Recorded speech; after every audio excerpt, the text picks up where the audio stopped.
c'est la fin du cycle. Vous avez bien vu, on aura donc projeté 8 films. On peut en projeter évidemment beaucoup d'autres et faire d'autres choix.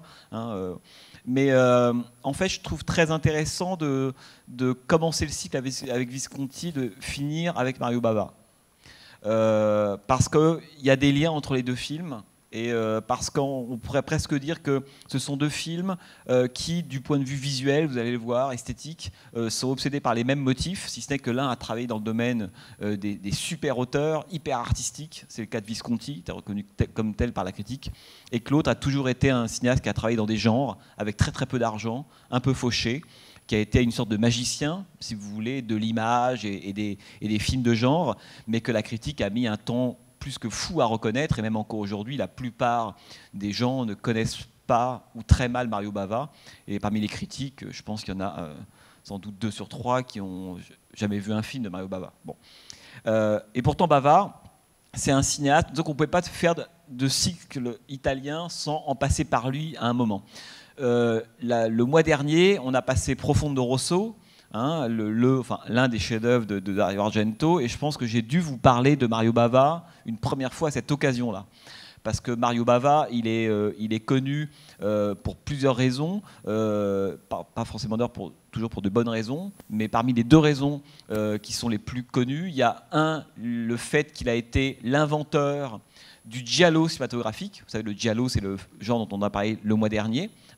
Mais il se trouve que c'est Argento qui lui a donné ses lettres de noblesse, si vous voulez, qui l'a ultra popularisé et qui a lancé cette espèce de vague gigantesque qu'on a évoquée le mois dernier. Mais celui qui a posé, on pourrait dire, les codes, les conventions au cinéma, qui est d'abord un genre littéraire, c'est Mario Bava, avec 2 films qui sont d'abord La fille qui en savait trop en 63, et ensuite 6 femmes pour l'assassin, un an plus tard. La fille qui en savait trop est un film en noir et blanc. 6 femmes pour l'assassin est un film en couleur, qui est un giallo qui se passe dans le monde, dans l'univers de la haute couture, si vous voulez. Bon. Et Bava, il est connu donc d'abord pour ça, pour avoir été l'inventeur du giallo. Et il est aussi connu pour le film que vous allez voir ce soir, parce qu'après avoir inventé le giallo, il a inventé. Il a été le précurseur, parce qu'à l'époque, quand il fait La Baie sanglante, il n'a aucun désir d'avoir une descendance particulière, et il ne pense pas non plus que ce film va créer un genre, ou plutôt qu'il va créer un genre dégénéré, qui est le slasher. Le slasher, vous avez sans doute entendu parler de ce genre, qui est un genre un peu abruti de la fin des années 70, début des années 80, qui naît aux États-Unis, notamment avec un film très emblématique qui s'appelle Vendredi 13. Vous avez sans doute entendu parler de Vendredi 13, Sean Cunningham. Et Sean Cunningham a fait Vendredi 13 il a eu l'idée après avoir vu La Baie sanglante de Mario Bava. Vous me direz, c'est dommage, parce que quand on voit la puissance de La Baie sanglante et quand on voit ce que c'est devenu reformulé par Sean Cunningham, il y a une sacrée déperdition. C'est pour ça que je vous parlais d'une sorte de descendance dégénérée. C'est complètement dégénéré du côté de ce qu'est devenu le slasher. Il n'y a quasiment pas de slasher intéressant, ou les slashers intéressants n'en sont plus, si vous voulez. Bon. Donc Mario Bava, en 2 mots, parce que je ne veux pas... Mario Bava, c'est un cinéaste qui incarne, on pourrait dire, presque de façon exemplaire, ce qui a été pour moi le fil rouge, si vous voulez, de ce cycle, et donc du cinéma italien des années 60-70, à savoir une sorte de mélange, de conversation permanente entre le populaire et la modernité, entre les clichés et l'expérimentation, entre la culture haute et la culture basse. Pour moi, c'est ça la grande puissance du cinéma italien, encore plus même que le cinéma américain. La grande puissance du cinéma italien, c'est qu'elle est capable de faire converser satanique et puis Michel-Ange, si vous voulez. C'est ça qui est très très beau. Faire converser le gore et puis Verdi. Bon. Mario Bava, il incarne ça exemplairement, comme d'autres, comme Argento, évidemment d'autres cinéastes, mais lui particulièrement. C'est quelqu'un, je vous rappelle, qui est né en 1914, donc il fait partie d'un cinéaste, un vieux routard du cinéma italien, et qui a été, son père était une sorte de fabricant d'objets, de décors pour le cinéma. C'était une sorte il y avait un côté extrêmement artisanal, et Mario Bava n'a jamais oublié la dimension artisanale du cinéma. Faire du cinéma, c'est créer de l'illusion, donner un désir, on pourrait dire, de fiction, produire de la croyance, et à partir de choses extrêmement simples. C'est pour ça que Bava a toujours fait des films pour des budgets absolument ridicules, mais c'est pas grave, parce qu'il avait un tel talent, on pourrait dire, de metteur en scène et de truqueur optique qui pouvait tout faire. Hein. Quand il fait La planète des vampires en 65, il doit créer l'illusion d'une planète gigantesque, hein, et il a 2 rochers et un sac en plastique. Et comment est-ce qu'il va faire un film avec ça? Et il le fait. Hein, grâce à un génie de la miniaturisation, des focales, des optiques, d'utilisation des miroirs, c'est absolument vertigineux, hein, de voir ce qu'il a été capable de faire. Donc c'est quelqu'un qui a d'abord été, dans l'histoire du cinéma italien, un chef opérateur important. Hein, il a travaillé notamment pour Rossellini, Ermanno Olmi et d'autres cinéastes. C'était un des chefs opérateurs, directeurs de la photographie, les plus prisés du cinéma italien dans les années 30 et 40 et même 50. Il était tellement bon d'ailleurs qu'à un moment, il s'est mis à signer ou à terminer des films que d'autres cinéastes ne finissaient pas, pour des raisons XY. Ils en avaient marre, ils étaient virés, etc. Et c'est notamment lui qui va terminer Les Vampires de Riccardo Freda ou La bataille de Marathon de Jacques Tourneur. Vous voyez, c'est quand même des gens importants. Et puis, il va faire ses débuts comme cinéaste, alors qu'il est dans le milieu du cinéma depuis déjà 25 ans, en 1960, avec Le Masque du démon. Vous avez peut-être entendu parler de ce film. Hein, Le Masque du démon, une sorte de conte gothique en noir et blanc en cinémascope avec Barbara Steele, qui est un des grands films, là pour le coup très connu de l'histoire du cinéma italien. Et donc, il va passer, Mario Bava, comme tous ses collègues dont on a cessé de parler depuis le début, par tous les genres à la mode. Hein, il a fait des films de science-fiction, il a fait des péplums évidemment, il a fait des westerns italiens. Alors c'est sans doute le genre dans lequel il s'est senti le moins à l'aise, et on pourra y revenir. Pour quelles raisons Bava s'est pas senti très à l'aise dans le western? Il a fait évidemment des giallo, des films fantastiques, des shockers, tout ce que vous voulez. Il est passé par tous les genres, y compris même par des nudies quasiment, hein, des de comédies érotiques comme ça se faisait en Italie à l'époque. Mais comme tous les auteurs intéressants, c'est que sous les dehors de série B, de films travaillant à l'intérieur de conventions, de genre. Quand on voit un film de Bava, au début, on a l'impression de voir un petit film. Et puis quand on le regarde bien, on se rend compte que c'est un grand film déguisé en série B. Hein, c'est ça qui est très très fort chez lui. Là, c'est ce qui est le cas avec La Baie sanglante. Vous allez voir, La Baie sanglante, le scénario, on n'oserait même pas le présenter à un producteur amateur. Ça tient sur un ticket de métro, c'est ridicule. Hein. Je ne veux même pas vous le dire, c'est ridicule. Mais c'est ça les grands films, hein, souvent. Hein, c'est que c'est pas le scénario pompeux qui a la couche d'une souris, non. Là, vous allez voir, c'est un tout petit scénario, mais alors il y a évidemment derrière un talent extraordinaire. Vous allez voir la façon dont Bava fait un grand film à partir de rien sur le papier. Il n'y a rien sur le papier. Hein. Et c'est pas dévoiler le film que de vous le dire auparavant. Et donc, Bava, il fera donc souvent des films fauchés dans différents genres, et notamment travaillant à l'intérieur du gothique, du giallo. Il est connu pour avoir été un des cinéastes qui a vraiment inventé cette espèce d'esthétique dans le cinéma italien, baroque, coloré. Hein. On reconnaît un film de Bava, notamment à l'époque, par sa qualité, ses éclairages. Des mélanges d'ocre, de violet, de vert, de jaune. C'est absolument magnifique ce qu'il peut faire avec de la lumière. Mais le film que vous allez voir là, La Baie sanglante, c'est un film qui est réalisé en 71, qui va sortir en 72. Et Bava meurt d'une crise cardiaque en 80. Ce que je veux dire par là, c'est que c'est le début de la fin de carrière de Bava. Or, Bava, on pourrait dire que sa carrière se divise en 2 moments. Il y a le moment extrêmement coloré, très très beau, où il passe par différents films. C'est notamment lui qui a réalisé un film, un des objets kitsch, pop les plus passionnants des années 60. On pense souvent à Barbarella, des choses comme ça. Mais il a fait un film génial qui s'appelle Danger diabolique. Je ne sais pas si ça vous dit quelque chose. C'est un truc absolument incroyable en 66, où il s'amuse avec la mode des James Bond. C'est un film absolument passionnant. Mais on pourrait dire que la première partie de Mario Bava reste quand même à l'intérieur de genres très particuliers, avec une esthétique qui reste encore une esthétique extrêmement belle, très très soignée, etc. Avec des couleurs magnifiques, héritées du gothique, etc. Avec La Baie sanglante, Bava commence à changer son fusil d'épaule. C'est qu'il le dira lui-même. Cette fois, plutôt que de raconter l'histoire de Vourdalag, de contes anciens, de malédictions, de péplum, d'invasion extraterrestre, de toutes ces choses-là, j'ai envie de me coltiner, on pourrait dire, au réel de l'Italie de l'époque. Et donc, il va faire La Baie sanglante. La Baie sanglante, c'est, si vous voulez, c'est l'arrivée, c'est l'intrusion du réel, de la réalité, à l'intérieur du cinéma de Mario Bava, qui était jusque-là un cinéma, on pourrait dire, un cinéma de l'imaginaire, un cinéma de la bulle magnifique, mais qui semblait être à l'intérieur de genre et pas du tout, on pourrait dire, contaminé par le réel. Là, c'est pas le cas. Et donc, vous allez voir, évidemment, ce que ça produit. Alors, je vous en dis pas plus. Il y a une chose aussi que je voudrais quand même vous dire, c'est que ce qui est très intéressant, c'est que Bava, comme tous ces cinéastes-là, ça c'est son 17e ou 18e film, hein, quand même, et il en fera à peu près 22-23. Je vous dirai tout à l'heure un mot des films qu'il fera après. Bava, comme tous les cinéastes qui ont travaillé dans le cinéma italien à l'époque, avec un tout petit budget, et il a évidemment fait des grands films et fait des films beaucoup moins intéressants. Et il le reconnaissait lui-même, il était même très sévère à l'égard de ses films. Il y a beaucoup de films qu'il a réalisés qui sont complètement ratés. C'est pas grave. Ce qui est important, c'est de suivre la trajectoire de cet auteur-là, qui finalement peu importe qu'on soit devant un péplum, un film de science-fiction, un giallo, au fond, de quoi parlent les films de Mario Bava? Et c'est là qu'on commence à identifier ce que c'est que la trajectoire d'un auteur, toujours. Et il me semble que La Baie sanglante, c'est sans doute un des films où Bava s'est le plus dévoilé. Hein. Si vous voulez comprendre, ou en tout cas saisir, la vision du monde de Mario Bava, hein, et quand je dis vision du monde, c'est important, parce que ce n'est pas un film qui nous raconte une histoire, c'est un film qui développe une vision. Voilà. Je vous dis que ça, mais essayez de le garder en tête, parce que c'est ça qui compte. Hein. C'est la vision du monde. Vous allez avoir une vision du monde qui vaut ce qu'elle vaut, hein, pendant 80 minutes, mais c'est ça que filme Mario Bava. C'est une époque où le récit, il n'en a plus envie. Il n'a plus envie de raconter des histoires. Hein. Il a envie de montrer des choses. Il a envie de développer des univers. Et vous allez voir évidemment ce que ça donne. Je ne vous dis pas, disons que ce n'est pas le Magicien d'Oz, quoi. Voilà. Alors, une dernière chose évidemment, c'est que le titre français, bon, est nul, La Baie sanglante, bon, ça donne pas envie, on a l'impression de voir une série Z. Bon.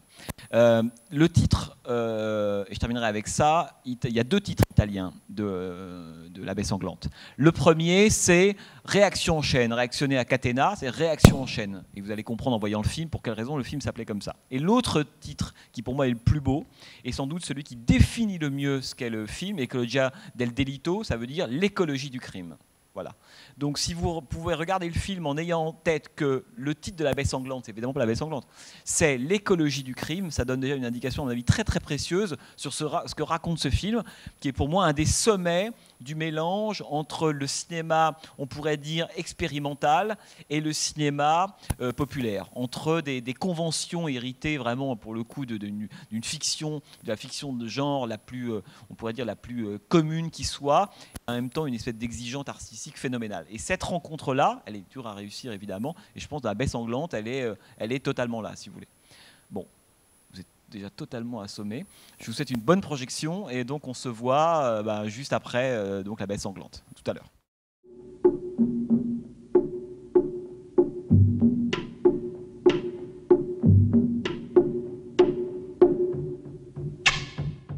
Moi, c'est un film que j'ai commencé à comprendre après 3-4 visions. Enfin, au début, je trouvais que c'était un film anodin si vous voulez, sans histoire, avec des personnages qui ne m'intéressaient pas.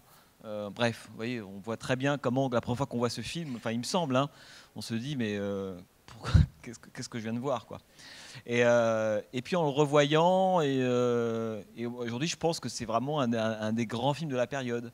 Et alors, peut-être qu'avant qu'on discute, peut-être vous dire 2-3 petites choses. D'ailleurs, certaines, j'avais oublié de vous en parler juste avant, notamment sur les gens qui ont collaboré à ce film et qui jouent dans le film. Vous avez peut-être reconnu certains des acteurs.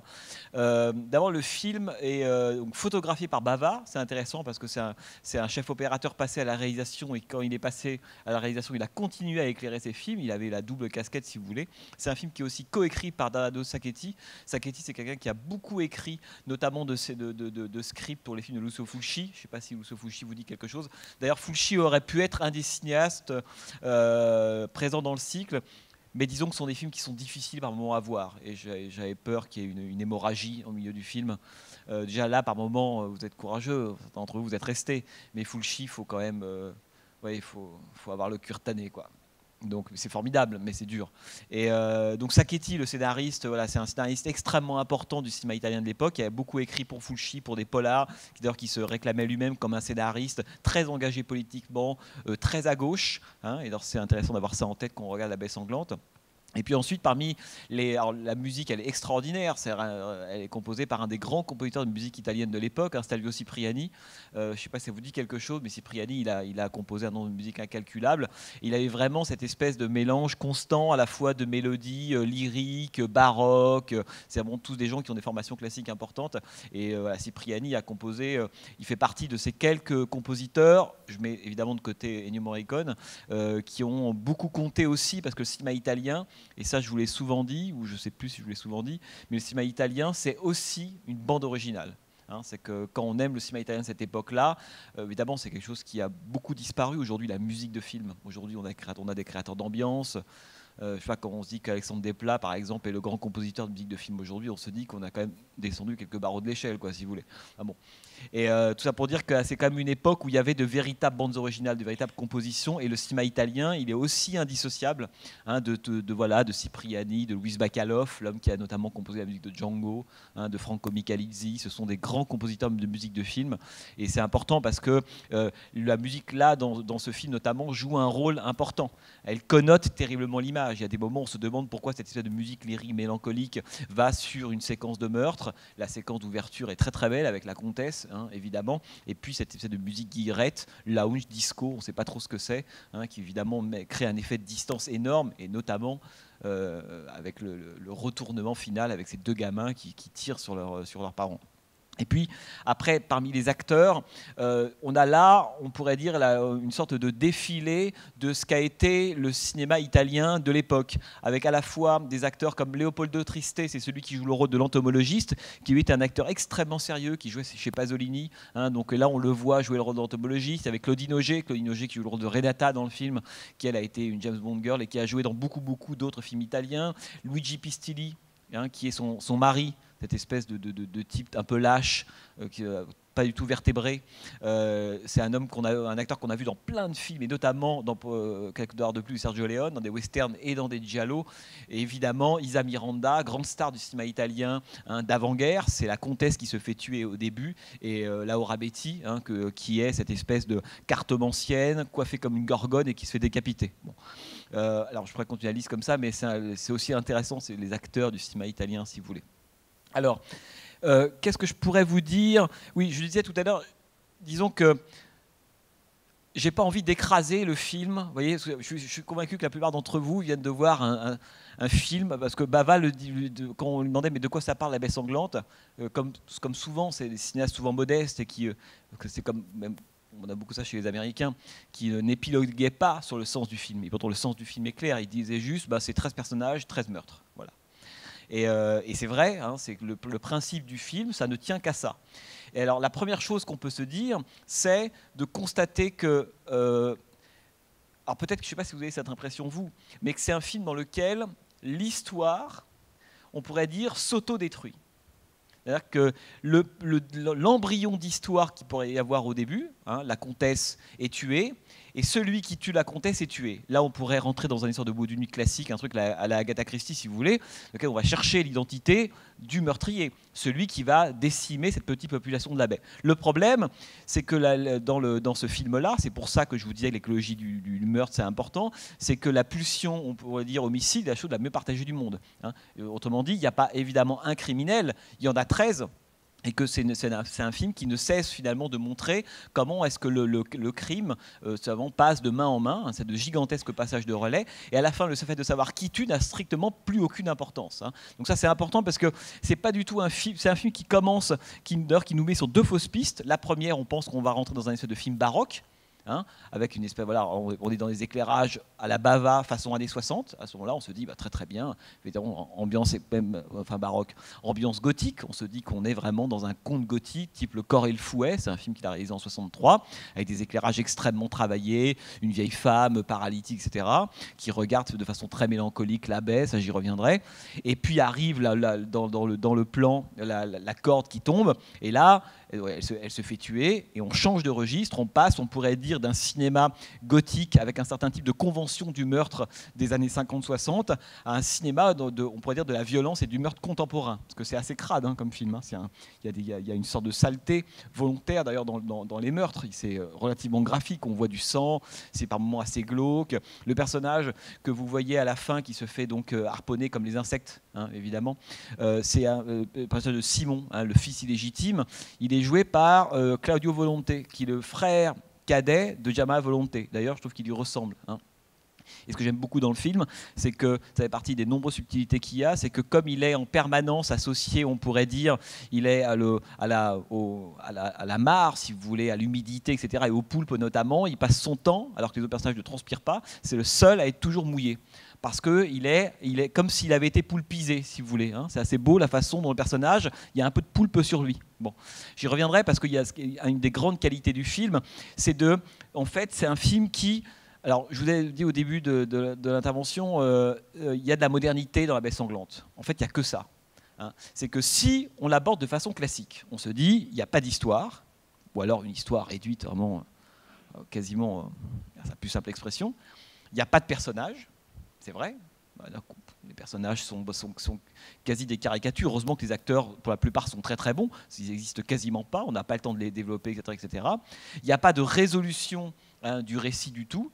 Et il n'y a surtout pas de logique. Du point de vue de la mise en scène, c'est très particulier. Vous avez vu l'utilisation des zooms, la façon dont, par moments, on a le sentiment que le plan se perd dans du flou intégralement, et on change de plan par des flous. Ce sont des choses qui ne sont pas du tout orthodoxes à l'époque. Donc, d'un point de vue classique, c'est un film, si vous voulez, qui est, pour le coup, à côté de la plaque, qui est complètement raté.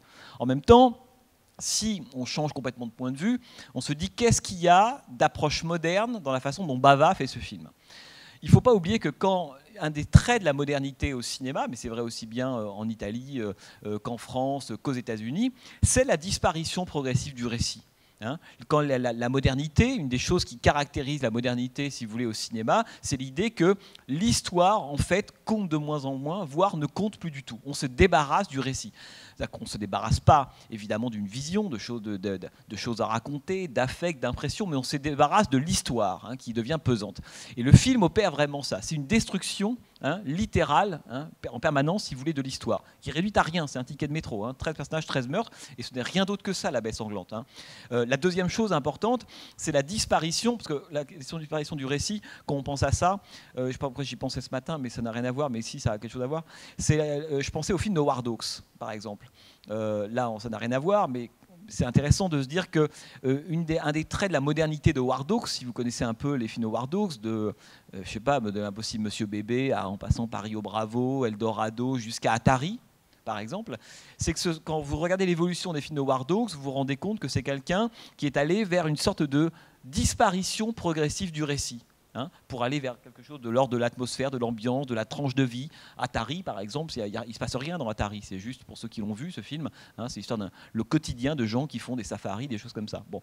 Et la modernité de Howard Hawks, ça a été peu à peu, on pourrait dire, de supprimer la question du récit. D'ailleurs, il avait bien commencé, parce que dans Le Grand Sommeil, souvenez-vous, il y avait un récit extrêmement compliqué, personne n'y comprenait strictement rien. Ce qui était aussi une autre façon, c'est-à-dire par l'ultraclassicisme, en fait, à force de surdéterminer un récit, finalement, on le détruisait. Là, c'est la même chose qui se passe. Dès que l'effet de modernité, c'est la façon dont on réduit à rien le récit. La deuxième chose, c'est la façon, et ça c'est intéressant, parce que c'est quelque chose qui est typique de Bava, c'est la façon dont il réduit des personnages à des silhouettes, à des figurines. Un des grands motifs de l'œuvre de Bava, et d'ailleurs qui a infusé, notamment dans Siamo aussi d'Argento, c'est l'idée au fond qu'il n'y a plus grand-chose qui distingue, c'est-à-dire que dans le cinéma classique, que ce soit italien ou américain, l'humain, il existe, si vous voulez, en tant que tel, il a une personnalité, et il se distingue de l'environnement, de la nature, des objets, etc. Dans le cinéma moderne, et dans le cinéma moderne italien, l'humain, on pourrait dire qu'il a perdu de son humanité. Alors, je ne parle même pas de ce qu'en font les personnages dans le film. C'est que ce sont, si vous voulez, des silhouettes, des figurines, des mannequins. Et d'ailleurs, un des grands motifs du cinéma de Mario Bava, ce sont les mannequins. C'est la façon dont finalement le devenir des personnages dans les films de Mario Bava, c'est le mannequin. C'est la figurine, c'est la statue. Le mannequin en osier, si vous voulez. C'est l'idée finalement qu'il n'y a plus que des silhouettes.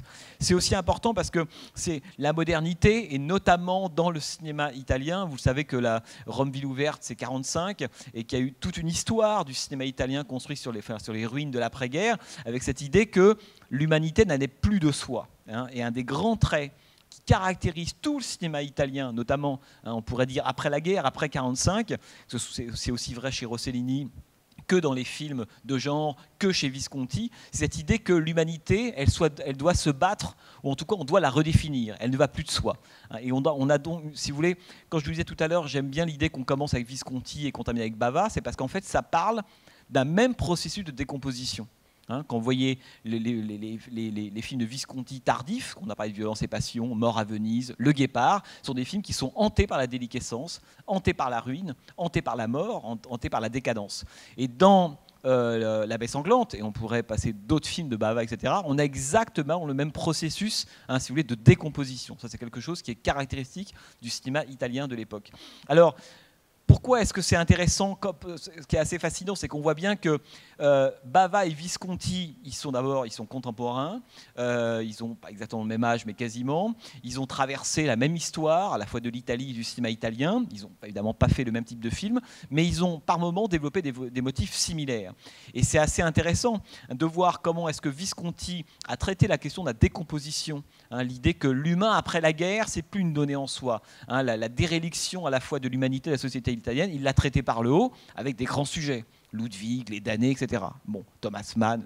Alors que Bava, il fait le même constat, il va utiliser le même type de motif, mais il va le traiter, on pourrait dire, par la culture basse, hein, à savoir le slasher, le meurtre, le film de genre, des filles en bikini qui se baignent nues dans la plage, des types complètement débiles qui dansent. Enfin, vous voyez. Mais c'est qu'en fait, ce qui est intéressant, c'est qu'ils font les mêmes constats, ils ont la même approche, mais l'un le travaille par la culture haute, ce qui est le cas de Visconti, et l'autre le travaille par la culture basse, ce qui est le cas de Mario Bava. Mais c'est leur seule différence. Et ce qui est évidemment très beau, c'est la façon dont tout ça converse, hein, en permanence. Parce que ce qui est assez osé dans La Baie sanglante, alors je ne sais pas si vous avez été sensible, c'est évidemment l'idée que les personnages, il n'y a plus de récit, qu'il n'y a plus de personnages au sens où on ne peut pas s'identifier à eux. Enfin, difficilement, au début on a un peu envie. Il n'y a que la comtesse d'ailleurs.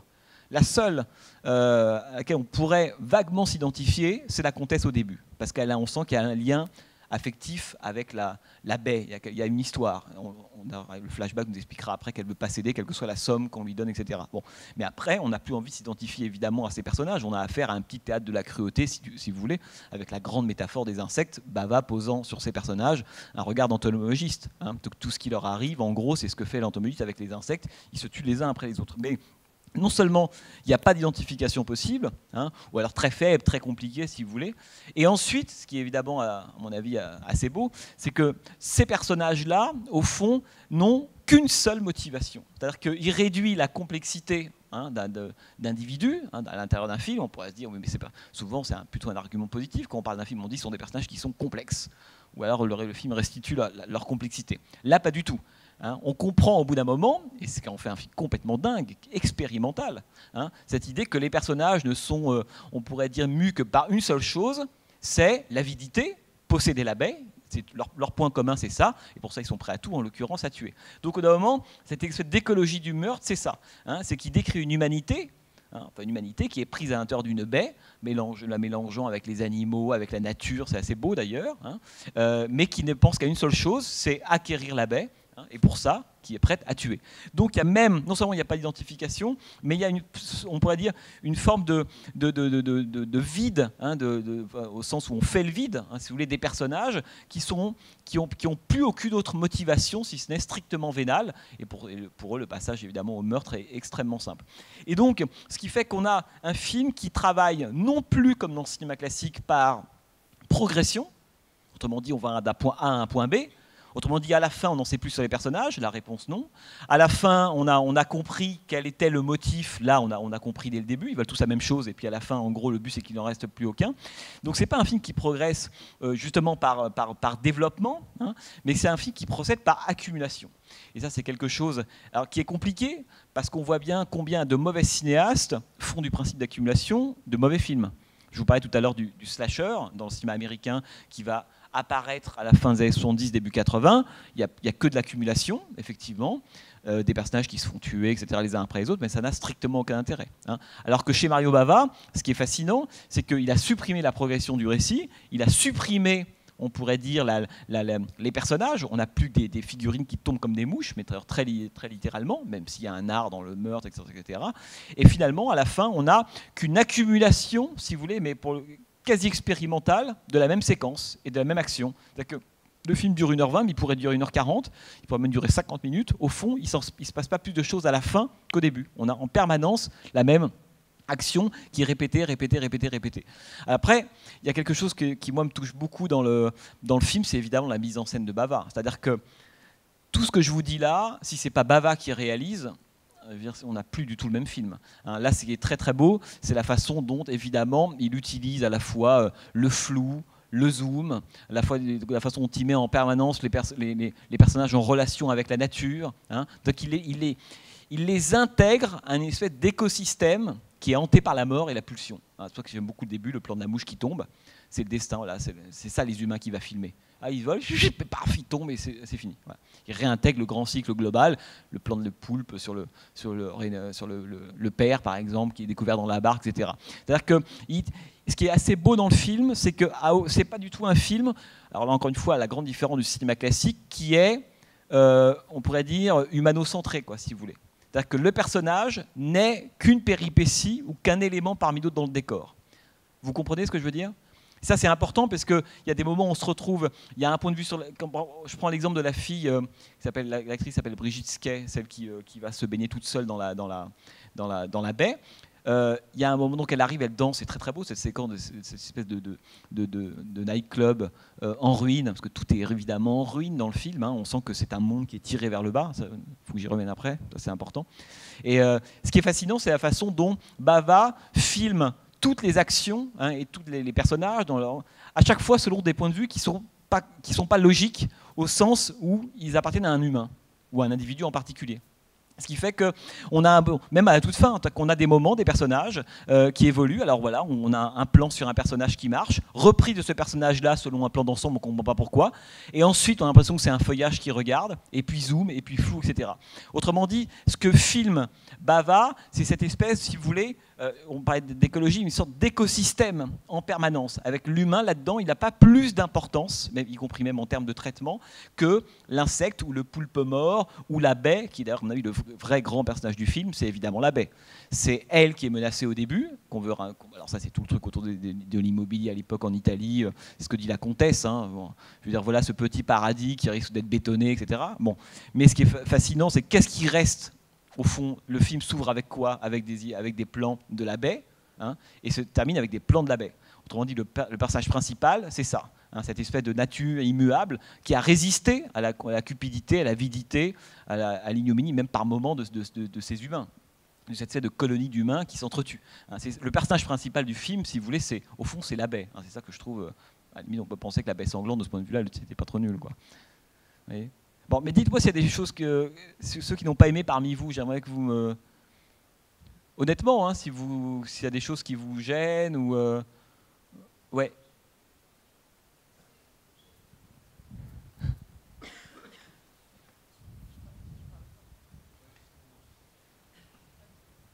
Est-ce que c'est le premier film de Bava que vous voyez ?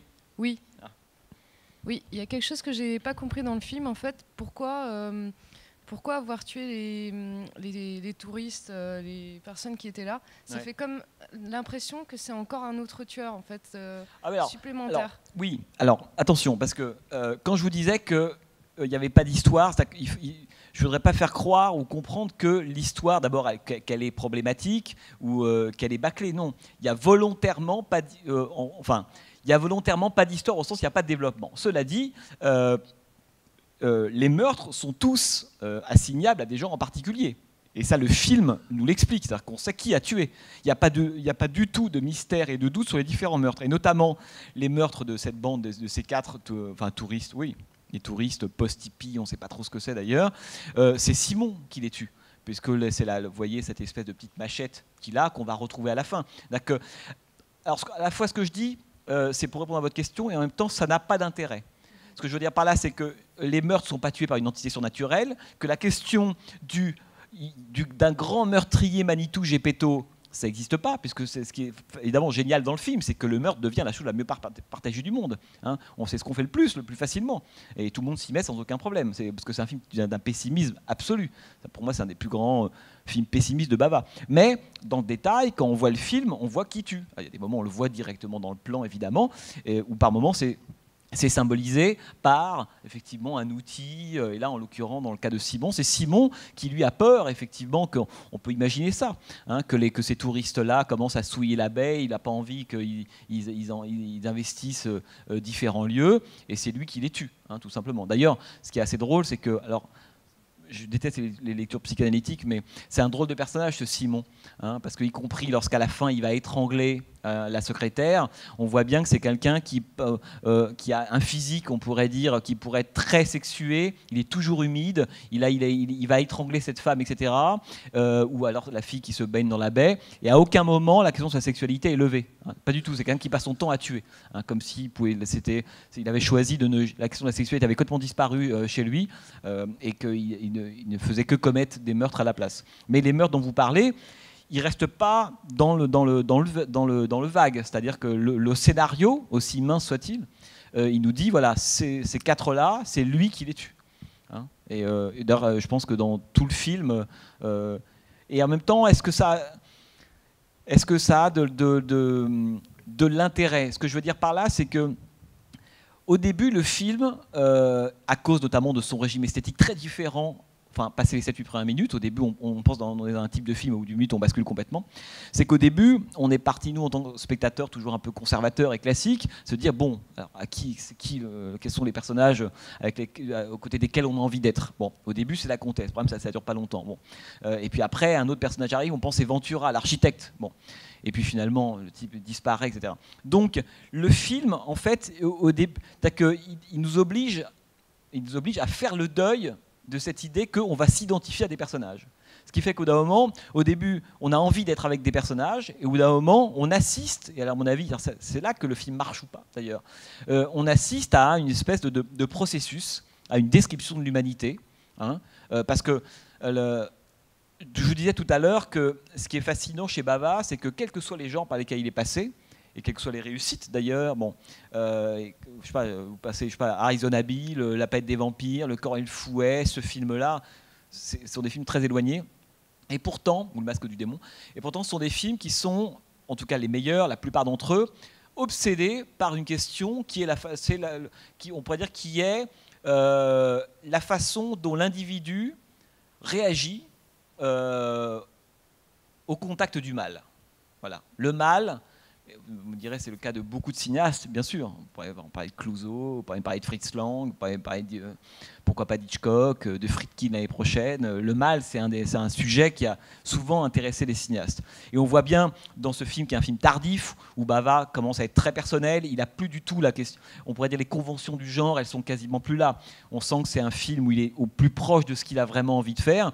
Cette question-là, c'est la question qui l'intéresse. Hein, c'est de montrer. C'est pour ça que je disais tout à l'heure, c'est une vision. Moi, je pense que c'est un film qui déploie une vision du monde, voilà, qui est celle de Bava, qui est une vision extrêmement pessimiste, très très noire. Hein. D'autant plus, évidemment, qu'à l'époque, le film, on a beaucoup parlé des années de plomb ici, mais il est tourné en 71, il sort en 72, c'est un moment particulier de l'histoire de l'Italie, et on sent qu'il se fait l'écho aussi d'un état d'esprit extrêmement noir et pessimiste de l'Italie de l'époque. Mais Bava a toujours été comme ça. C'est quelqu'un, on pourrait dire qu'il s'est servi du fantastique, des conventions, des monstres. Il le disait lui-même, alors qu'il a parfois utilisé des monstres, des choses comme ça, mais il disait le monstre, évidemment, c'est l'homme. Hein. Et là, je pense que c'est un des films où il est au plus près de ce qu'il pense vraiment, La Baie sanglante. Hein. Alors évidemment, vu de loin, on peut penser que c'est un tout petit film, et moi je pense pas. C'est-à-dire que, si vous voulez, je pense on pourrait, de façon un peu schématique, diviser les films qui font enfin les films, c'est comme les écrivains, quoi, qui sont du côté de la prose, et puis les films qui sont du côté de la poésie. Voilà. Et ce film-là, c'est un film qui est du côté de la poésie. C'est pour ça que la prose ne l'intéresse pas du tout. Et que c'est très frustrant, parce que nous, en tant que spectateurs, on est toujours plus du côté de la prose au début. On a envie qu'on nous raconte des histoires, on veut des affects, on veut s'identifier, on veut être d'accord ou pas d'accord, on veut débattre, on veut que ce soit un objet de sociologie, on veut lire Télérama, quoi. Alors qu'évidemment, ce qui est fascinant avec la poésie, c'est que c'est plus compliqué. Parce qu'il faut qu'on laisse tout ça, et je pense que la Baie sanglante, ne serait-ce que la mise en scène de Bava, on sent bien qu'il y a une cohérence, il y a l'idée de constituer un monde clos, qui est cette baie. Bava a toujours été fasciné par les univers clos, que ce soit un vaisseau spatial, une planète, une petite baie. Il aime les univers clos, hein, cette idée que là, c'est là que il n'y a pas d'humanité, il n'y a pas d'échappatoire pour l'humanité, on voit comment elle se comporte. Et là, voilà comment il la filme. Et je trouve que c'est vraiment un film qui... si vous voulez, j'ai le sentiment que quand je rentre dans La Baie sanglante, et quand j'en sors, je suis rentré dans un monde et j'en suis sorti. Un monde, effectivement, où tout s'équivaut. On peut dire, c'est le monde des pulsions, quoi. Voilà. Je pense que c'est le monde des animaux, des pulsions. Avec cette idée que il faut... Là, pourquoi est-ce que les humains s'entretuent? Pour une raison qui est dérisoire en même temps pour eux, qui est fondamentale, qui est ils veulent la baie. Voilà. Pourquoi est-ce qu'un animal tue? Parce qu'il veut bouffer. Et je pense qu'il y a une façon de mettre en permanence, on pourrait dire tout ce qui est de l'ordre, j'aime bien cette discussion sur la civilisation, hein. Quand même il y a eu la civilisation, etc. On voit bien que cette phrase de dialogue dans le film, elle arrive pour permettre à Bava de dire, moi je pense évidemment le contraire. Hein, il y a 2-3 positions de principe comme ça dans le film, et je pense que c'est ça qui l'intéresse, c'est le monde des pulsions. Et c'est pour ça que je voulais vous dire peut-être 2-3 choses là-dessus, parce que c'est alors, sans être trop chiant, mais le premier plan du film, le plan générique, hein, il raconte ça. C'est toujours très important, hein, un premier plan d'un film, en tout cas les premiers plans, et ça nous raconte ça. Hein, ça nous raconte, voilà, c'est cette espèce de baie, hein, dans lequel c'est de milieu originaire, hein, où vont grouiller, hein, ces différents personnages. Le film, il commence là, il commence pas dans les airs, il commence pas avec des personnages, avec un dialogue, une tête, un visage. Il commence vraiment dans la baie, quoi. Et je pense que c'est le lieu dont il faut partir pour voir le film ensuite. Vous savez, ça me fait penser à ce philosophe dont j'ai peut-être déjà parlé. Gilles Deleuze qui disait, qui avait comme ça catégorisé plein de cinéastes et plein de formes en fonction des différents cinéastes, et il avait défini un certain type de cinéaste et d'images qu'il avait appelé les cinéastes de la pulsion, les images pulsions. Et il mettait là-dedans notamment Stroheim, Buñuel, Terence Fisher, et évidemment il ne le met pas parce qu'il n'a pas vu les films à l'époque, mais Bava fait partie de cette catégorie-là, si vous voulez. Voilà.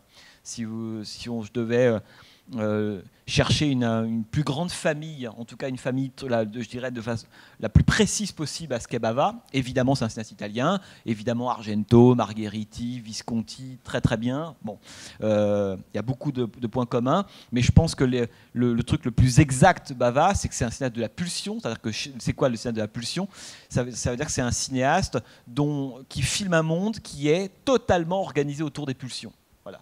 Pas autour de l'action, pas autour du récit, pas autour de la mémoire, pas autour des rêves, comme, je sais pas, pas autour de la mémoire comme René, pas autour des rêves comme Orson Welles, vous voyez ce que je veux dire? Pas autour de l'action comme Ford.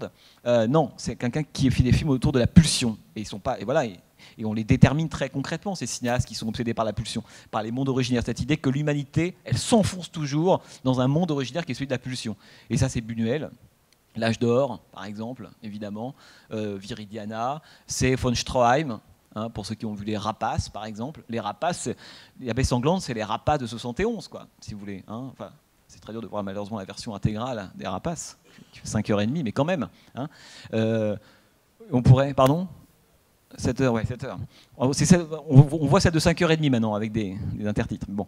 Et voyez, donc tout ça pour dire que Bava, alors évidemment, tout le problème c'est que entre ce que, disons que toute la difficulté, mais aussi pour moi la beauté quand on voit ce type de film-là, c'est d'arriver à partir de la première réaction qu'on a, qui est une réaction, bon, c'est un sacheur, des gens se font tuer dans une baie, il n'y a pas d'histoire, ils sont tous complètement débiles, etc. Et puis, au bout d'un moment, arriver à l'idée que, voilà, c'est un cinéaste qui nous dit des choses comme Buñuel ou Stroheim. Voilà. Si on fait ce parcours-là, on a compris Bava. Mais je pense qu'au début, on pense que c'est une toute petite chose, voyez, parce que justement, il utilise un matériau qui est un matériau populaire. Un matériau de convention, de code. Hein, effectivement, la fille qui se fait tuer, il faut qu'elle soit d'abord nue. Voilà, elle se balade, etc., etc. Elle court. En même temps, sa mort est magnifique. Ouais. Ce genre de film est... Mais je vais donner un exemple pareil. Non, mais je vous citais au tout début de l'intervention. Si vous avez vu un film comme Vendredi 13, vous avez vu ça? Non. Bah voilà. Voilà, alors on va pas quand même pour le plaisir passer des films ratés en plus, vous voyez ce que je veux dire. Mais en gros, ça serait ça. C'est-à-dire que le Vendredi 13, c'est un film qui, sur le papier, parle en gros d'un lieu unique. C'est pas une baie, c'est un camp de vacances. Il parle d'une bande de jeunes. Voilà, donc on a aussi un nombre délimité d'individus. Ce sont aussi des meurtres à l'arme blanche, sauf le dernier dans la baie sanglante. Il y a aussi des jeunes qui se font tuer alors qu'ils sont en train de copuler, si ce n'est que là, ils ne se font pas tuer parce qu'ils sont en train de copuler. Dans Vendredi 13, ils se sont tués parce qu'ils sont en train de copuler. Oui, ça c'est la morale du slasher. C'est pour ça que les vierges s'en sortent toujours. Les Scream Queens, elles sont vierges. Bon, bref. Et donc, quand on multiplie comme ça les exemples, si vous voulez, c'est-à-dire qu'on a une histoire qui ne développe rien de sensoriel. Vous avez vu la beauté sensorielle de ces images-là. Il y a des moments où on oublie presque le film qu'on est en train de voir. On a le sentiment qu'il y a, il y a une scène de poésie, mais au sens où, quand on voit les films de Jean Epstein, on ne se dit pas, quand vous regardez La chute de la maison Usher, par exemple, vous ne dites pas 5 minutes, mais qu'est-ce que ça raconte ? Et juste un acte poétique sublime, quoi. C'est aussi ça l'idée de créer des images, des formes. Le cinéma, c'est pas que raconter des histoires, hein. C'est aussi à un moment donné proposer une expérience esthétique. Et je pense que voilà, La Baie sanglante, ça propose une expérience esthétique à laquelle on adhère ou pas, ça c'est autre chose. Alors que les mauvais films, cette question-là se poserait même pas. Vous voyez, mais regardez Vendredi 13, si vous avez l'occasion pour voir parce que, comme je vous le disais au début, c'est un film qui souvent, comme souvent d'ailleurs, ça arrive parfois sur on récupère des choses des films mais qui ne sont pas compris pour eux-mêmes. Et on a dit, oui, le Vendredi 13 ou le slasher américain de la fin des années 70, début des années 80, qui aura beaucoup de succès, descend de La Baie sanglante. Oui, il descend, mais en même temps, il emprunte l'écume de La Baie sanglante. En gros, des gens dans un lieu clos sont tués les uns après les autres par un assassin qu'on ne voit pas à l'arme blanche. Bon, vous voyez, si je te raconte La Baie sanglante comme ça, je suis passé complètement à côté du film. Vous voyez, ça, c'est le micro-bout de la lorgnette. Je veux dire, le film, du point de vue de la prose, voilà ce que ça raconte. Du point de vue de la poésie, c'est un film immense. Mais bon, si je raconte juste du point de vue de l'histoire, ça, c'est le cas de tellement de films. Il y a beaucoup de chefs-d'œuvre. Du point de vue de l'histoire, il ne se passe pas grand-chose. Mais il y a quand même tous les événements esthétiques qu'on a vus, et là, notamment dans La Baie sanglante. Mais je pense que c'est un cinéma qui est d'autant plus difficile, mais en même temps très satisfaisant quand on s'est mis à l'apprécier, d'autant plus difficile qu'il ne se présente pas du tout avec le visage d'un cinéma auquel on est habitué à réfléchir. Voilà. Vous voyez, quand vous allez voir un film, pareil d'Orson Welles, il y a des films d'art, comme on dit, là vous y allez un peu sérieusement, vous avez un gros surmoi, etc. Oui, et puis à la fin vous vous dites, ah, j'ai pas compris. Mais vous vous dites pas, quel mauvais film, ou non, vous voyez ce que je veux dire. Alors que là, La Baie sanglante, ce qui est compliqué, c'est que c'est un film dont on pourrait dire, si on était mal intentionné ou aveugle, que c'est un nanar. Vous voyez ce que je veux dire ? J'en connais qui pourraient dire ça. Tant pis pour eux, on pourrait le dire. Et donc c'est plus compliqué, parce qu'il faut faire ce travail, vous voyez, sur soi en se disant, oui, alors, effectivement, et en même temps, mais Bava, ce que je trouve aussi assez beau, c'est qu'il ne le fait pas en se disant, j'aimerais tellement, on sent bien qu'on voit La Baie sanglante, j'aimerais tellement faire un film d'art, mais j'ai que 12 acteurs moyens qui acceptent de se dénuder, voilà, une baie, j'ai peu d'argent pour le faire. Non, c'est qu'on voit bien que c'est volontaire chez Bava. Il ne faut pas oublier que le dernier film de Mario Bava, ça sera d'ailleurs un téléfilm, c'est qu'il adaptera La Vénus d'Île de Mérimée. C'est quelqu'un d'extrêmement cultivé par ailleurs, et d'ailleurs il y a beaucoup de citations dans le film, je pense notamment on parlait de la Gorgone tout à l'heure, à la fois symbolique, mythologique, etc. Il s'amuse beaucoup avec ça, mais c'est quelqu'un qui a décidé en fait de raconter au même titre que d'autres, comme Visconti, on en parlait, ou Buñuel, de saisir le même type d'humeur, de raconter les mêmes types de choses, de développer sa vision du monde très pessimiste de l'humanité, mais à partir d'un matériau qui est le matériau de la culture populaire, de la culture très populaire, quoi, si vous voulez. Et c'est ça que je trouve, moi, qui m'a toujours beaucoup touché dans le cinéma italien. Évidemment, Visconti, c'est génial, mais Bava a sa place là-dedans, vous voyez, ou comme Argento, quand on en parlait le mois dernier. Moi, je dirais que je suis presque plus fasciné par la capacité de mélanger des matériaux issus, on pourrait dire, d'univers différents, et à produire un grand geste artistique, que d'être à l'intérieur d'un monde plus cohérent, plus homogène. Ce qui est le cas, on parlait de Visconti, mais on pourrait parler de... Quoique Pasolini, non, parce que Pasolini est allé aussi vers des motifs, on pourrait dire, extrêmement triviaux, très prosaïques, quand vous regardez Salo, par exemple. Pour ceux qui ont vu ce film, qui date de 75, Salo, on sait quand même, il y a quand même, on est au max de la sculpture haute et au max de la culture basse. Je pense notamment aux séquences de torture, aux séquences gore, aux effets spéciaux par moments grotesques, aux seins coupés à la langue, etc. C'est que il y a toujours eu chez les Italiens cette espèce de croyance intime qu'il n'y avait pas d'opposition entre les formes nobles et les formes triviales. Voilà. Et ça, c'est pour moi, s'il y a une leçon qu'on doit retenir du cinéma italien, il y en a plein, mais c'est celle-là. Parce que c'est unique. Parce qu'il n'y a pas un cinéma qui l'a mieux compris, réalisé qu'eux, c'est tout. Nous, en France, c'est même pas la peine, évidemment, d'y penser. Et aux États-Unis, c'est même plus compliqué que ça. Les Italiens, ils sont très très forts au moment où ils arrivent, parce qu'eux, ils ont fait le cinéma comme ça. Je vous en ai déjà plusieurs fois parlé, hein, les techniciens qui s'échangeaient, des acteurs, des scénaristes ou autres. Et ils ont toujours su tresser les matières nobles, enfin les formes nobles et les formes triviales. Et donc, tresser le moderne et le populaire. Ça, donc, ce qui fait qu'on a une forme de modernité populaire, ce qui est le cas de La Baie sanglante, ou du cinéma populaire rempli d'effets modernes. Mais attention, je ne dis pas qu'il faut, il faut évidemment aussi se méfier, c'est-à-dire que c'est tous les films, enfin je connais énormément de films italiens de genre ratés, et c'est pas parce qu'ils sont ratés qu'ils sont modernes. Hein, oui, je précise tout de suite, hein, je pourrais vous en citer des centaines. Des films, il y a certains films, je ne sais pas, de Margheriti ou d'autres. Bon, ce sont des films de cinéma de quartier, du cinéma d'exploitation, comme on dit, qui étaient faits pour 3 francs 6 sous, faits pour remplir un petit peu les salles. On passe à autre chose sans aucune autre ambition que de remplir momentanément les salles. Hein. Donc il y a aussi, vous voyez, il y a aussi des films de genre, comme La Baie sanglante, complètement ratés. Comme il y a des films d'art aussi complètement ratés, vous voyez ce que je veux dire. Ouais.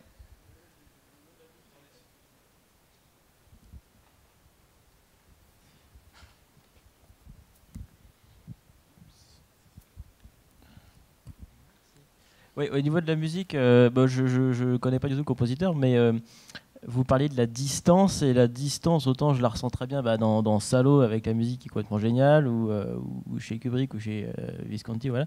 Mais là, c'est vrai que je la trouve un peu, quand même pas terrible, même dans les genres qu'elle veut un peu caricaturer, quoi. Et moi, ça plus la langue anglaise, mais vous nous avez expliqué que c'est le problème du cinéma de l'époque, mais ça plus ça fait quand même une bande son, moi, qui je trouve ne sert pas vraiment le.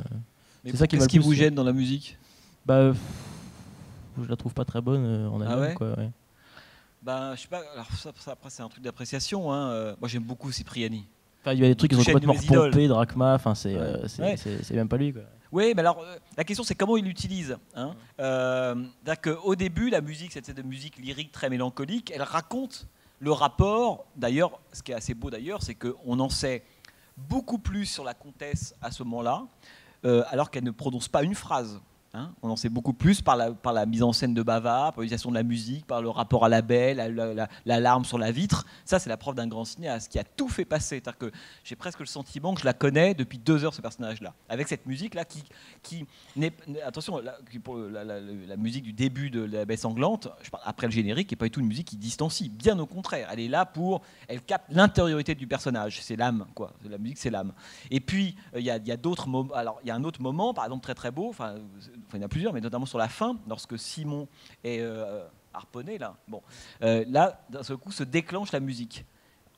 C'est une idée assez belle de la part de Bava. C'est-à-dire qu'il met à certains moments la même musique, qui est une musique effectivement mélancolique, etc., ce qui fait qu'on n'a plus du tout, après ce meurtre assez brutal, assez difficile, le même regard sur ce qui vient d'être montré. Façon de dire pour Bava, au fond, qu'il est en train de filmer, selon évidemment c'est un état plutôt pessimiste, de l'humanité, et ça il le fait grâce à la musique. C'est-à-dire qu'il distancie effectivement par le personnage, c'est assez atroce, effectivement, puis il envoie du sang, ce qui est assez beau d'ailleurs. Cette métaphore le sang sur les mains. Vous avez vu quand Luigi Pistilli est dégoûté, ça ne le dérange pas de tuer.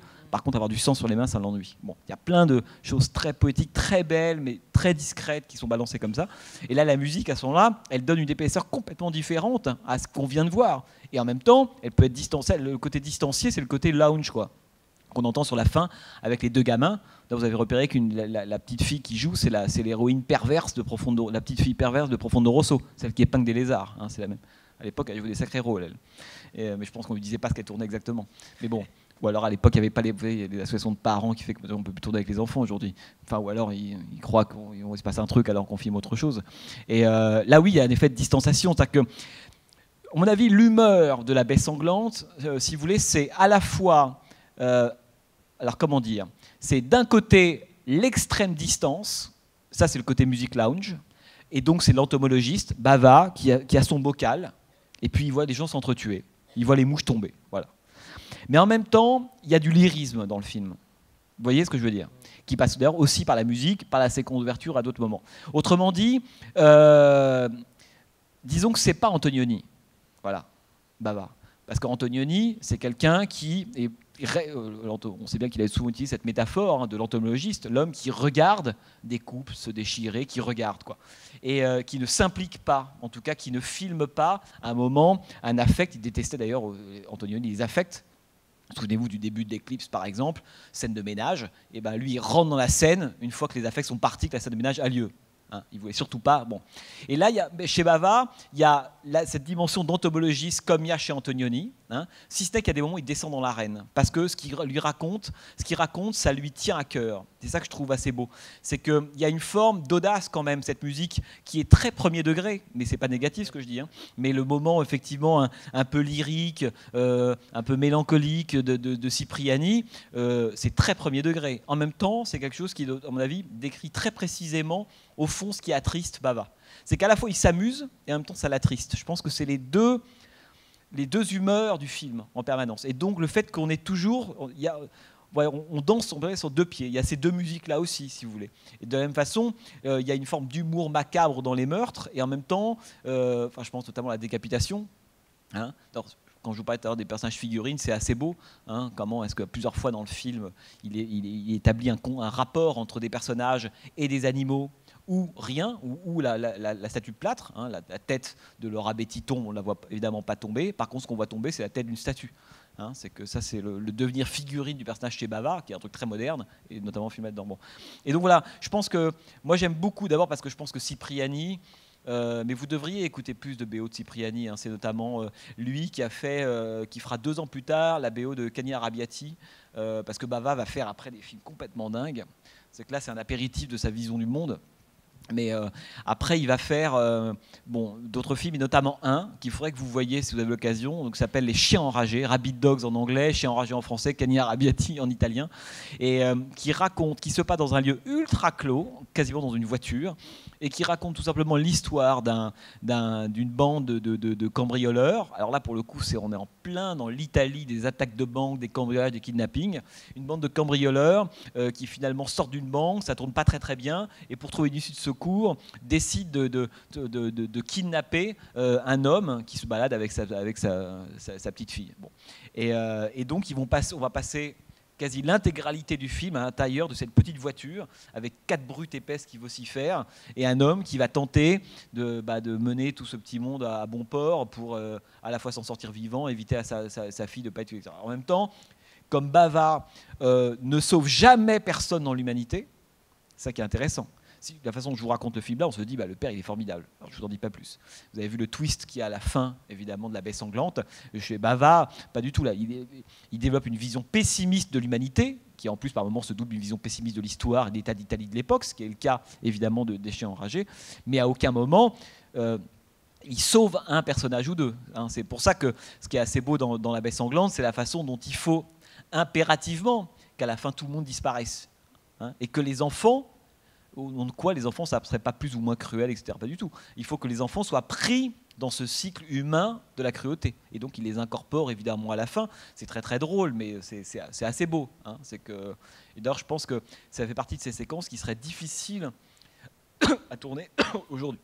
C'est-à-dire avoir des enfants qui tirent à bout portant sur leurs parents.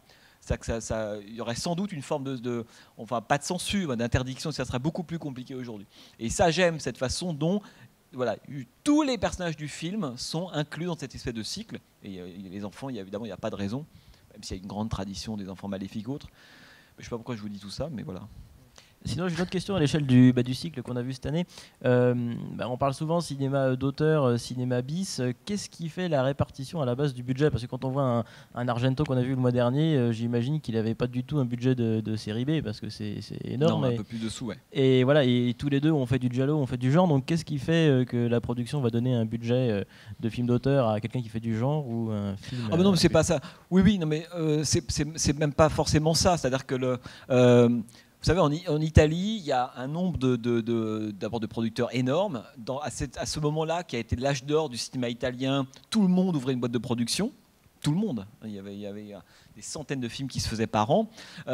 Donc en fait, le principe, c'est que vous avez d'un côté des grands producteurs comme Dino De Laurentiis, Carlo Ponti, qui a été un des acteurs, évidemment, un des producteurs très connus, qui sont des gens qui avaient à la fois de l'argent, qui faisaient des films d'auteur et qui arrivaient à surtout trouver des coproductions, notamment internationales, etc. Donc ils donnaient de l'argent à des cinéastes. Et c'est pas parce qu'il s'appelait Bava ou Argento, c'est qu'Argento a été lui pris dans un circuit on pourrait dire, de prestige, si vous voulez, de production dite A, ce qui n'est pas le cas du tout de Bava. Bava, il a toujours fait des films fauchés, mais d'ailleurs, il s'en plaignait pas. Et comme la plupart, et beaucoup de cinéma bis, je sais pas, mais de cinéma dit de genre, quoi, en tout cas populaire, italien. Donc il n'y a pas de règle, si vous voulez, là-dessus. Il y a même des gens qui tournaient avec encore moins d'argent que ça, Margheriti, ou on pourrait en citer. Mais moi, ce que j'aime, alors évidemment, il ne s'agit pas de défendre l'idée de faire des films avec peu d'argent, c'est que d'abord, ça donne par moments, il y a une forme de charme incroyable donné au film parce qu'il faut aller vite, parce qu'il n'y a pas d'autorisation par moment possible à avoir. Donc ça enregistre par moments, notamment dans les polars qu'on a vus, ça donne une dimension documentaire au film parce qu'on n'a pas le temps d'organiser, d'avoir des figurants qui vont organiser les séquences, qui vont se déplacer à tel endroit. On met la caméra dans les rues, on tourne une séquence au milieu d'un réel qui se déroule. Et ça, j'aime ça, parce que le peu de moyens fait aussi qu'on n'a pas le choix. Et donc, par moment, à son corps défendant, le film, il enregistre d'autres choses. Ensuite, ça oblige à trouver des solutions incroyables. C'est-à-dire que quand Bava, je vous parlais tout à l'heure des 2 rochers de La Palette des Vampires, mais évidemment, il aurait pu avoir le budget d'Alien. Bon, je dis ça parce que La Palette des Vampires, on a souvent parlé de ce film comme étant un des films qui aurait beaucoup inspiré Alien.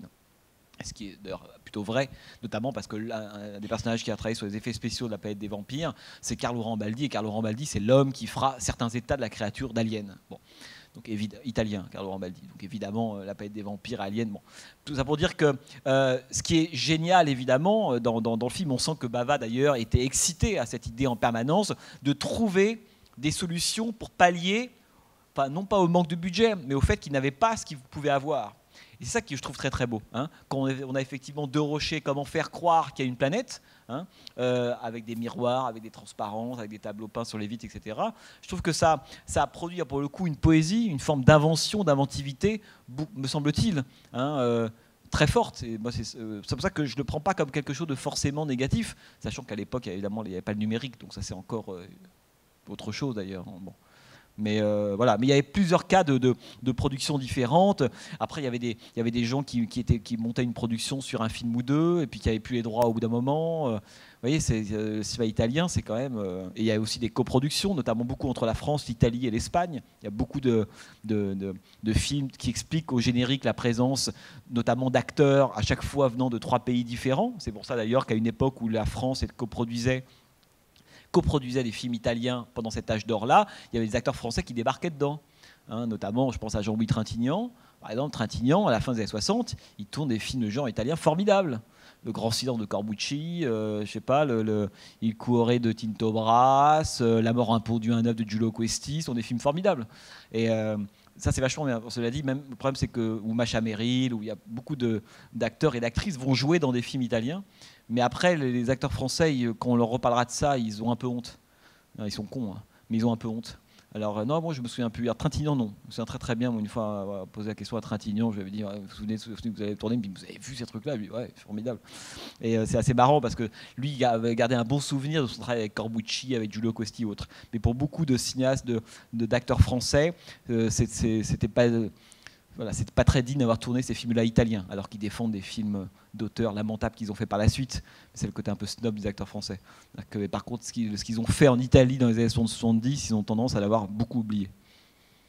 Mais malgré tout, historiquement, comment on fait pour rentrer dans le circuit, comment on faisait pour rentrer dans le circuit privilégié de la production ou dans le circuit à côté? J'ai l'impression qu'il y a quand même une espèce d'imperméabilité. Quand on regarde la filmographie de Pasolini ou de Visconti ou quoi que ce soit, il n'y a que des films avec du budget quand même bien produit. Et j'imagine, je découvre Bava ce soir, mais je pense qu'il n'y a pas beaucoup de films avec gros budget. Qu'est-ce qui fait qu'Argento, par exemple, s'est retrouvé d'un côté et pas de l'autre? Mais non, mais il faut bien. Je ne sais pas si je vous ai peut-être parlé à l'époque au moment où on parlait de Dino Risi. C'est que le cinéma italien à l'époque, d'abord, c'est Rome. Voilà. Bon, Cinecittà. Et Cinecittà, c'est Via Veneto. Bon, grosso modo. Tous les cinéastes qui viennent de Milan, de Parme, etc., ils sont tous à Rome. Autrement dit, ils se côtoient très concrètement, c'est comme ça que ça part. Ils se côtoient tous, d'abord, toute la journée. Hein, ils sont ensemble, ils mangent ensemble, ils draguent les mêmes filles, ils vont aux mêmes endroits, ils vont aux mêmes plages, etc., etc. Donc il y a un échange extrêmement important. Ça a tellement fonctionné dans la comédie italienne notamment, hein, où on en parlait peut-être la fois d'avant, je ne sais plus, mais alors, la façon dont un gag était écrit pour Botticelli, il en était rempli dans son film, il le filait à Rizzi, qui dit non mais moi ça m'intéresse pas en ce moment, c'est Scola, ce qui fait qu'on avait un drôle de truc, à la fois des films d'auteur et en même temps un côté très interchangeable. Et cette perméabilité, si vous voulez, d'abord, elle vient de ça, cette idée que ce sont des gens qui étaient en permanence ensemble, cette idée que on avait, quand vous dites perméabilité, ça suppose qu'il y aurait des cases. Hein, mais en même temps, Bava côtoyait Fellini. Fellini adorait les films de Bava. Quand il fait Histoire extraordinaire, il se souvient de certains films de Bava, parce que Bava était considéré comme un des plus grands chefs opérateurs à l'époque. Les acteurs eux-mêmes se connaissent, échangent, c'est-à-dire que nous, toujours, enfin, en tant que Français, on remet des cases, si vous voulez, en se disant, mais alors comment se fait-il que Pasolini est tourné dans un western spaghetti ? Oui, mais le cinéma italien, c'est comme ça que ça se fait. Hein, c'est qu'en plus, Pasolini avait compris, comme Fassbinder et le mélodrame, que le cinéma populaire est un grand cinéma politique, parce qu'il touche beaucoup de monde. Donc c'est par là qu'il faut l'attaquer. Alors que si on fait du film d'art et qu'on touche 4000 Pékins à Rome, on prêche les convertis. Par contre, le cinéma populaire, ça a un impact phénoménal, et que beaucoup à l'époque, il y avait beaucoup de scénaristes, de cinéastes plutôt engagés d'ailleurs, et ils comprenaient que le cinéma populaire, c'était un enjeu phénoménal. Ils se disaient, mais pourquoi ne pas, en fait, on pourrait dire, intégrer, colorer ce cinéma que vont voir tant de gens de préoccupations plus personnelles. Et Sacchetti, quand il parle, l'homme qui a coécrit le scénario de La Baie sanglante, quand il parle de ses films, on a l'impression qu'il parle de films de Costa Gavras. Et c'est pas inintéressant. Hein, alors qu'il aurait pu, effectivement, faire des films dans sa catégorie, film à thèse, là les films d'art, là les films pour le bas peuple, pas du tout. Hein, ce sont des gens qui aussi, enfin, et ça que je trouvais assez beau, hein, se posaient ce type de questions-là. C'est-à-dire qu'ils disaient, voilà, il faut le cinéma populaire, le western, le polar, le giallo. Ce sont des gens, le peuple, mais au sens strict du terme, va voir ces films-là, donc il faut les investir. Hein. Et d'ailleurs, il n'y avait pas de raison de ne pas investir, notamment le giallo, qui raconte des choses toujours... Enfin, on sait très très bien qu'en plus dans le cinéma de genre, il y a toujours un discours à la fois économique et de classe. Hein. On parlait d'Alien tout à l'heure. Le giallo, c'est aussi un grand genre là-dessus, quoi. Non, mais je vous parlais de l'imperméabilité qu'il y avait dans les filmographies entre ceux qui font des films avec beaucoup de budget et qui sont plutôt des films d'auteur, et ceux qui font... Parce que si on voit Pasolini, il n'a pas fait de western italien, il n'a pas fait de giallo... Oui, mais il a joué dans des westerns italiens. Ouais. Acteur, ouais. Oui, mais c'est important ça. Vous voyez ce que je veux dire, c'est que à la fois il joue comme acteur d'un film qui s'appelle Requiescent, notamment 71, qu'il adorait Solima. Que c'est des gens qui, en fait, il n'y avait pas du tout, on pourrait dire, de mise à distance. C'est pas des gens qui se regardaient en chien de faïence. C'était un grand cinéma qui, à l'époque, côtoyait, échangeait, et on en a parlé, hein, des acteurs, des scénaristes, etc. Évidemment, certains tombaient du côté plus international, prestige, je parlais de Visconti, de Fellini, évidemment, Scola, et puis d'autres restaient dans des productions qui étaient plus soit locales, soit d'ailleurs italo-américaines, parce qu'ensuite, c'est des films qui étaient beaucoup distribués aux États-Unis d'ailleurs. Hein, donc je pense que c'est... et puis, jusqu'à intéressant, c'est aujourd'hui quand on revoit tout ce cinéma-là et comment est-ce qu'on le juge. Hein, c'est voilà. Et moi j'ai plutôt tendance à penser, mais je suis pas du tout le seul, que le cinéma de genre italien, c'est un cinéma qu'on a beaucoup finalement qu'on a revalorisé considérablement. Il ne s'agit pas de dire que tout le cinéma de genre italien était formidable. Non, il y a eu beaucoup de navets, enfin beaucoup de films qui ont peu d'intérêt ou oubliables bien sûr, mais il y a quand même, c'est un cinéma qui a fait émerger quelques grands auteurs, vous voyez. Solima, on a passé Faccia a Faccia, face à face. Solima, c'est un des grands auteurs du cinéma italien. Et pourtant, à l'époque, il n'est pas beaucoup considéré. Et puis, il fait des westerns qui ne semblent pas intéresser grand monde dans la critique. Et même aujourd'hui, on sait que c'est un des grands. Fernando Di Leo, par exemple, un homme qui a fait des polars italiens, une sorte de Melville italien. Ouais, c'est un des cinéastes importants du cinéma italien de l'époque. Voilà quoi. Après. Merci.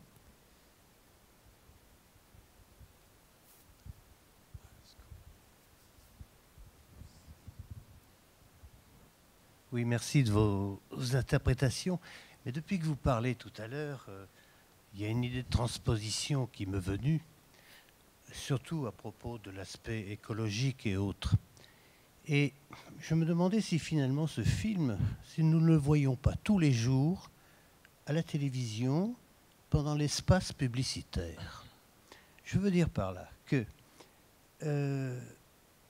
on dirait que c'est monté un peu comme des sortes de spots. C'est-à-dire que vous avez chaque fois, à chaque meurtre, une sorte d'unité d'action, de temps, de lieu, avec une musique qui va avec. Et dans certains cas, on attendrait presque un slogan. Par exemple, dans la décapitation, Castorama faisant la promotion pour la hache, une telle, sur la qualité de son tranchant, etc. Et même d'ailleurs dans la toute dernière image, avec les enfants courant au bord de l'eau, la tache jaune de muguet qui arrive sur le côté, mon Dieu, pour une compagnie d'assurance, ça serait pas mal non plus.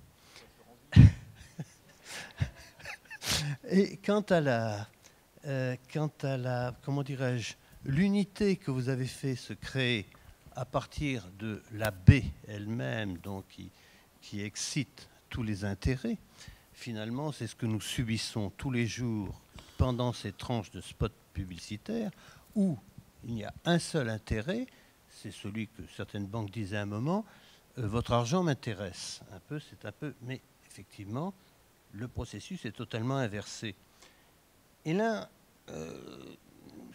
l'efficacité du film, de chaque séquence, vous avez parlé de très esthétique parfois, il faut reconnaître que certains spots télévisés tournés par de grands réalisateurs sont de l'ordre de cette qualité.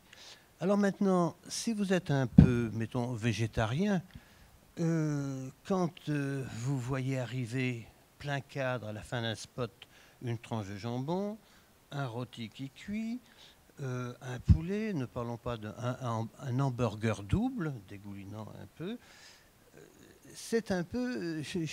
Je me suis imaginé, excusez-moi cette imagination, mais c'est la première fois que je voyais ce film, une sorte d'archétype qui nous est imposé, mais presque anti-écologique. J'ai parlé de végétarisme, mais tous les détergents qui nous sont proposés, etc., on sait que malheureusement, ils vont aller dans cette baie et qu'on va la ruiner. Donc chaque jour, nous subissons cela. Enfin, c'est une interprétation. Ah non, mais écoutez, j'ai rien à ajouter. Non, mais c'est intéressant que ça excite, en tout cas que ça. Oui, que ça non, formidable. Non, mais mais en même temps, déjà, le point commun, enfin, je veux dire, vous dites, voilà, c'est un fait. Et je comprends ce que vous dites, c'est-à-dire que cette idée que parce que la dimension répétitive du film, autrement dit, en gros, une accumulation de 13 meurtres, hein, faits à la fois dans des endroits différents, mais c'est à la fois suffisamment comparable et en même temps suffisamment différent, etc.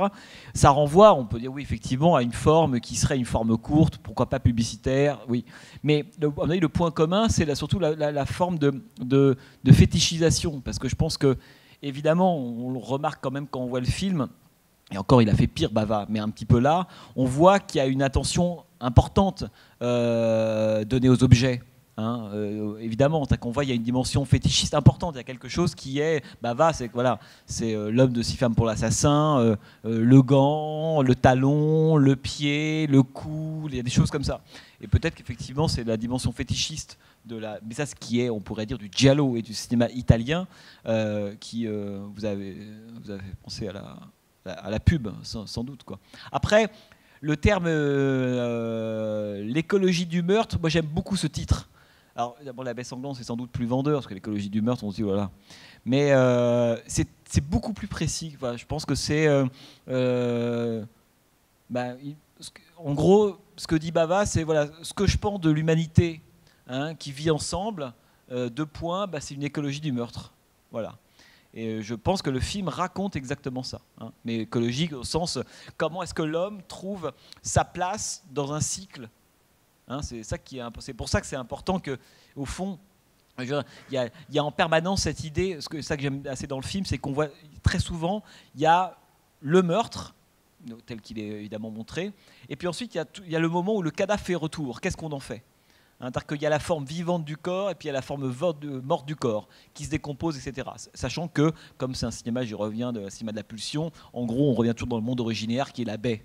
La baie, c'est là où tout va terminer, tout va finir. Les cadavres, les morts, au fond, le monde, on pourrait dire, qui aspire le film, c'est la baie.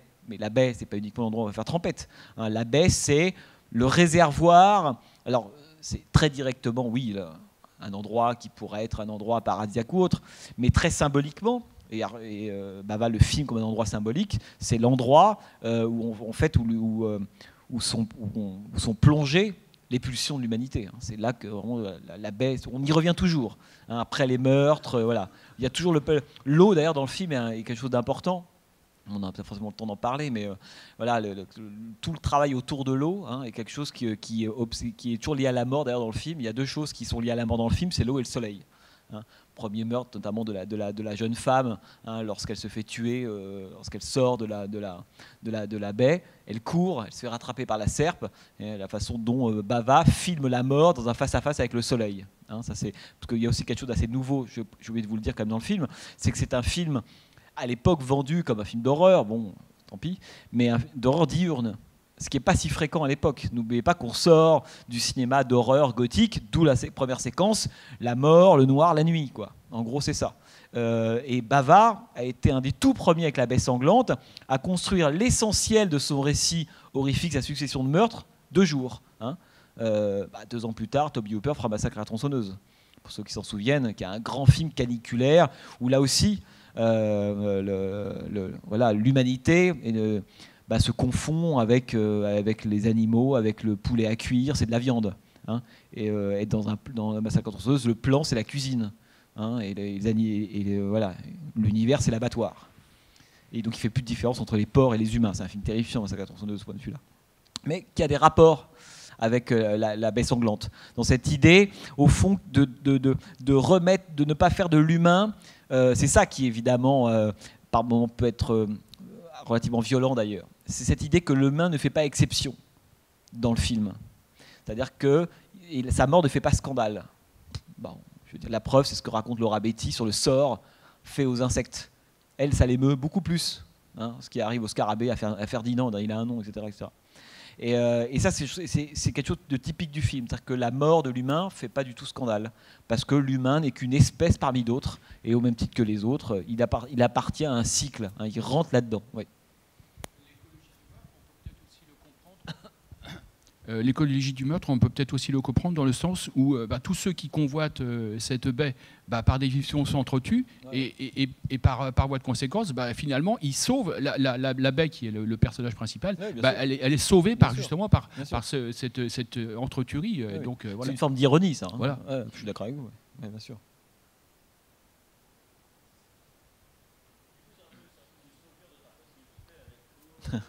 Ouais, bien. Ouais. Non, mais ça, c'est quelque chose qui est... Ça, je ne veux pas revenir à mes cinéastes de la pulsion, mais ça, c'est un grand classique des cinéastes de la pulsion. C'est cette idée qu'à un moment donné, le monde, l'histoire tourne autour d'un milieu originaire qui est filmé. Alors, ça peut être de la boue, ça peut être un rocher... Enfin, on parlait de l'âge d'or de Buñuel, c'est un rocher boueux. Il y a un milieu originaire qui doit être filmé, voilà. Ça, c'est très important, le milieu originaire, où est-ce qu'il est dans le film. Bon. Et là, évidemment, c'est la baie. Mais je pense que les choses sont pliées très très vite d'ailleurs. Hein. En 4 minutes, on a compris dans quel type de cinéma on se situait, évidemment. Et donc, la baie, c'est le milieu originaire. Et beaucoup de cinéastes ont filmé comme ça des milieux... ouais. Oui, juste sur le lien entre les cinéastes italiens, moi j'avais vu que Mario Bava avait collaboré avec Rossellini, je pense comme chef opérateur ou assistant réalisateur, je ne sais plus. Chef opérateur. Voilà. Ouais. J'avais trouvé ça assez surprenant parce que comme ça on pourrait vraiment dire que c'est des cinéastes assez éloignés dans ce qu'ils font, alors peut-être pas tant que ça finalement.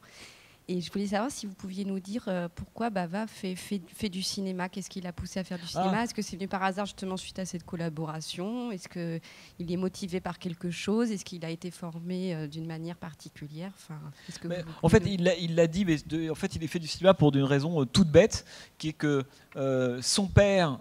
faisait des décors, des objets pour des décors dans des films déjà pour Cinecittà à l'époque. Bon. Et chez lui, Mario Bava, donc il vivait évidemment avec ses parents, et il le disait lui-même, hein, la plupart des meubles étaient remplis d'objets absolument incroyables qui servaient toujours à son père. Alors voilà, une horloge, une soucoupe volante, un temple pour un péplum miniature, etc. Et c'est comme ça qu'il a contracté le virus du cinéma. Et il l'a contracté, c'est ça qui est assez drôle, pas en voyant des films au début, même si après il va en voir une quantité évidemment importante, mais il l'a contracté, mais vraiment presque comme les cinéastes pionniers, si vous voulez, de façon très primitive. Hein, l'idée du trucage, comment faire croire que. Et au fond, ça aurait presque pu le mener au théâtre, à la limite. Vous voyez ce que je veux dire? Non, ça l'a amené au cinéma, mais c'est vraiment par ça, par voilà, cette idée de créer de l'illusion à partir de certains objets. Et puis voilà, il a commencé. Puis parce qu'il s'est surtout rendu compte que.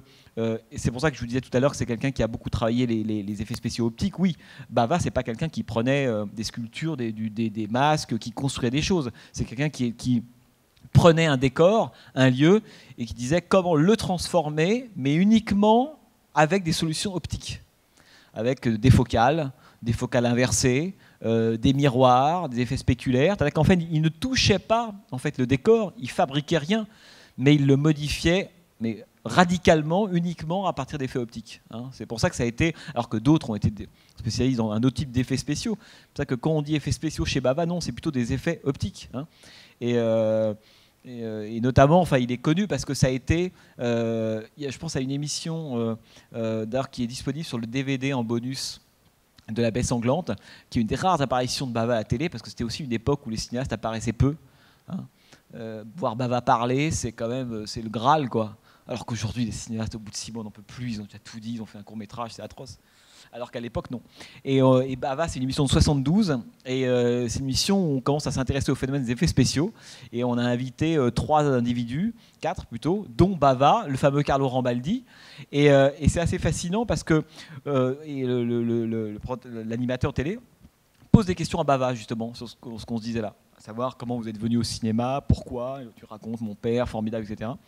Et il va montrer en direct un effet spécial, et là il prend une actrice qui est là, et il explique finalement, alors c'est un peu compliqué, mais en badigeonnant l'actrice de bleu, hein, et en lui faisant des traits rouges, s'il éclaire avec certaines lumières, elle est très très belle, et s'il supprime certaines lumières, dont le bleu, on dirait un zombie. Autrement dit, il réalise en direct une sorte de happening complètement dingue à la télévision, avec juste 2 projecteurs, ce que c'est qu'un effet spécial à la Bava. C'est-à-dire qu'en fait, il n'a pas modifié le personnage, hein, c'est juste en changeant les lumières, ou à un autre moment, il fera intervenir un personnage dans un décor minuscule, il va le faire intervenir comme si c'était un tout petit, un lilliputien. Il le fait uniquement grâce à des miroirs, à des lentilles, etc. Et ça, il le fait en direct. C'est vraiment ça, les effets spéciaux de Bava. Alors que Rambaldi, dans cette émission, lui explique qu'il n'a pas encore fait Alien à l'époque, hein, c'est intéressant. Il est déjà en train de montrer comment il arrive à animer des animaux mécaniques. Alors, des trucs extrêmement compliqués, il fait bouger une petite araignée, et puis un corbeau, et puis un crocodile. On voit déjà le type extrêmement doué, c'est évidemment très impressionnant. Mais c'est pas tout le même type de trucage. Donc, Bava, il est rentré, on pourrait dire, dans le cinéma. Alors, pourquoi c'est intéressant? Pour plein de raisons, mais aussi parce que les gens qui n'aiment pas Bava, à l'époque, disaient le zoom, par exemple. Aujourd'hui, le zoom, ça n'a pas très bonne réputation. Il y a très peu de cinéastes qui utilisent le zoom. Et pourtant, dans les années 60 et jusqu'au début des années 70, il y a eu un grand moment du zoom partout. Même Kubrick le faisait. Hein. Et notamment en Italie. Le zoom, c'était vertigineux, le nombre de zooms qu'on avait. Bon. Et là, vous avez vu, à certains moments, il y a des triples zooms. C'est quelque chose d'impensable aujourd'hui. Et aujourd'hui, ça a une mauvaise réputation. À l'époque, non. Même si la critique ne l'aimait pas beaucoup. Et on voit bien combien est-ce que chez lui, le zoom n'est pas un tic. Vous voyez ? C'est pas l'effet du pauvre. Hein. Comment il s'en sert comme une solution esthétique en permanence. C'est-à-dire qu'il veut montrer, hein, c'est à la fois la réaction, l'action, comment est-ce qu'en rentrant à l'intérieur d'une image, parce que le zoom c'est un déplacement artificiel, parce que la caméra ne bouge pas, hein, en rentrant à l'intérieur d'une image, on modifie sa matière, on modifie le rapport du personnage. Hein. On voit bien combien est-ce que Bava, en fait, au début il s'est intéressé à des effets optiques, et petit à petit, il a donné un sens à ces effets optiques-là. Hein, et c'est ce qu'on voit dans la Baie Sanglante. La façon dont filment les personnages, hein, comment ils sont pris optiquement, les altère, les modifie physiquement. Hein. Donc au début, c'est vraiment une sorte de... un apprenti, un truc un peu artisanal. Bon. Et peu à peu, il a compris que lui, il racontait un truc avec ça. Voilà. Et pas uniquement transformer une femme en zombie, d'accord.